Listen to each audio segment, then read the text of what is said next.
Republican going back to 1992. This shift has made Georgia one of the most important battleground states as the 2024 elections are fast approaching. And already, Georgia has seen historic early voting numbers, with more than half of the overall votes it saw in 2020 already having come through. And both Trump and Harris, they've been campaigning heavily across the state. So where is Georgia's 16 important electoral college votes going to go? Well, we're here on the ground in Georgia to get a read on which way the state will swing. Trump or Harris? Ask up. Trump or Harris? I don't know. Give me an answer. Who you think it's gonna be? Trump. Harris. Same. I don't really care. Harris. Trump. Trump or Harris? Who's it going to be? Trump? Oh yeah. For you, what's the biggest issue? What matters to you most? This economy is what matters. Harris. I think about women's rights, LGBTQ community. Trump or Harris? Trump. Trump. Trump? Can I ask what your biggest issue is? I work for my money. Any preference?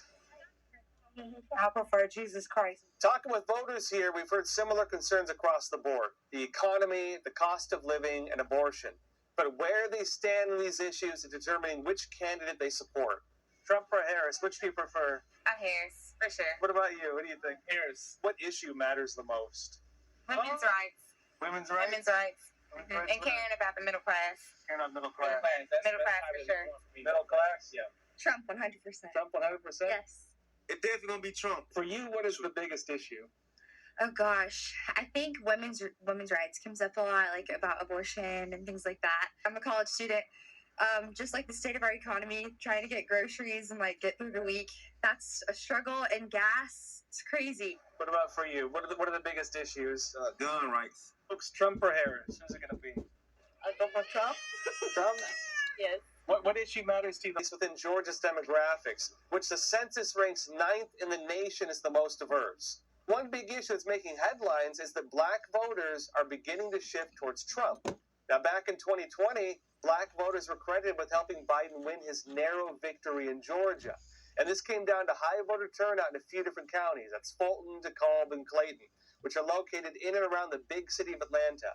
Exit polls in 2020 showed that Biden won around 88% of Georgia's black voters, while Trump won just 11%. But this year, polls are showing that Trump is gaining in popularity within this demographic. And this could have a big impact on the swing state with paper-thin margins. Georgia, of course, a swing state. Mm-hmm. It used to be Republican, went to Biden last time. They're actually saying that black voters could shift it, right? Yep. And they're saying they're leaning more towards Trump. Do you think that's the case? I don't think so. I don't. That could be maybe it's a small select few, or maybe just some propaganda going around. Not really sure, but I would say for the majority, no. What for you? I think I would agree. I mean, I definitely could be wrong. I think it's a possibility, but I find it hard to believe. They're now saying that more black voters are going to Trump. Do you think that's accurate? I think it's accurate, yeah. Why do you think that is, or based on what you've been hearing? Kamala's kind of shooting herself in the foot by doing gimmicky things like having Megan Thee Stallion, like, at her rallies and stuff, where we're looking at it and we're like, bro, come on. Like, we're not dumb. The people I have a relationship with, no, that's not the case. How about you? Think that's the case? Nah, I would have to agree with her. Where I'm at, I would be shocked to kind of find some Trump people where we're coming from. Trump or Harris? Who's it going to be? I prefer Trump. You prefer Trump? Yeah, I prefer Trump because he's a good man. So the media is saying right now in Atlanta Yeah. that a lot of black voters are shifting to Trump. Do you think that's the case? Yeah, because he take everyone like the same people. You see what I'm saying? No discrimination. If people find out there's no discrimination, why are they not going to vote him? You can take people like a one family. Yeah, it's definitely the case. It is, really? Yeah, it is Really? definitely the case. A lot of people I've talked to are Trump supporters, Yeah. but it's not for the right reasons. So what do you think the reasons are talking to people? But definitely the money. It was the stimulus package that turned everybody. The economy was way better when Trump was, but COVID happened and fucked everything up. That's why, messed everything up. Listen, it's my man Trump. For me, nobody not taking him out. He took 50 shots twice in a row. Nobody not knocking him out. What makes you like him then? that money, that peso. While focus in Georgia has been mostly in the big counties like Fulton, these smaller counties in some of the more rural areas like Peach are becoming a lot more important as well. And these counties are considered the pivot counties. These are the ones that people are watching to see which direction the state might swing. According to Ballotpedia, there are 206 counties in the United States to be watching. These are your pivot counties. They voted for Obama twice, but they also voted for Trump back in 2016. 5 of those counties are right here in Georgia. Now, these went for Trump back in 2020, but it was only by a very small margin. While the population in these counties is relatively small, they're considered indicators of which way the rural areas might swing. And that could, of course, decide the outcome of the election for Georgia. We're here in Peach County to speak with some of the locals doing exit polling to figure out which way the state might go. Kamala Harris for president. Yes. Different polling has suggested 4 years. Who'd you vote for? Trump. So, in terms of policy, what is it that resonated with you the most? The economy. The middle class people, they're still stuck in the same spot. The food prices are going up. Gas is going up, and they're making the same amount of money. Yeah. And they want to have a place where they can be comfortable with, going to work 5 days a week and being able to do what the rich people are doing. And they're going on all the trips and doing all the good stuff. And, and you want to have your kids in a proper place where they can get good schooling. So if you don't have that and you can't get to those places, you have to just settle for less. I look at the individual person, and if that person is a better opportunity, give us a better opportunity, I'm going with that person. Yeah.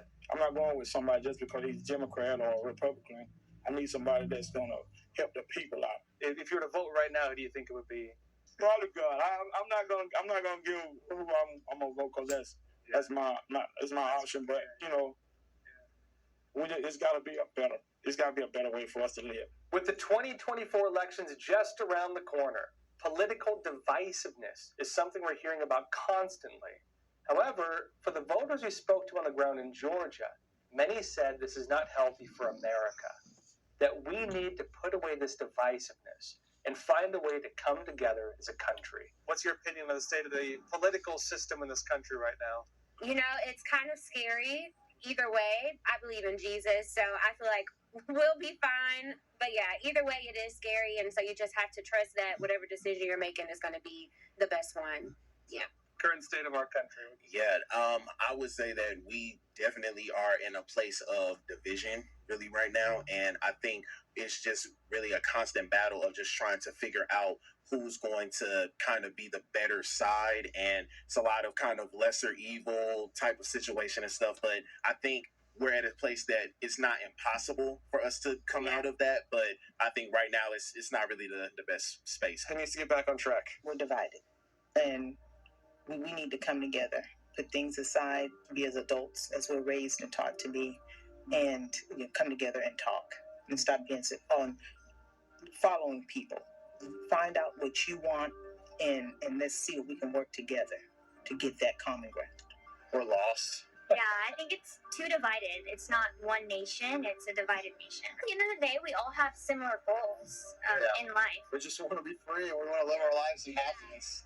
And if you don't want that, what are you doing? We just need to stop all this violence. And I know evil is always present, but we got to shun this evil.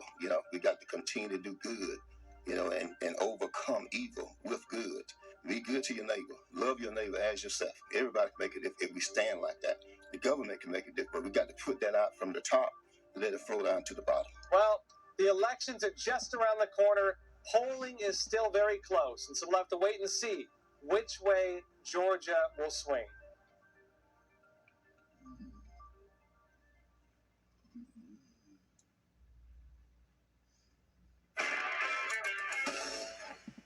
In the aftermath of Hurricane Helene and Hurricane Milton down in Florida, the issue of survivability has now become all the more important.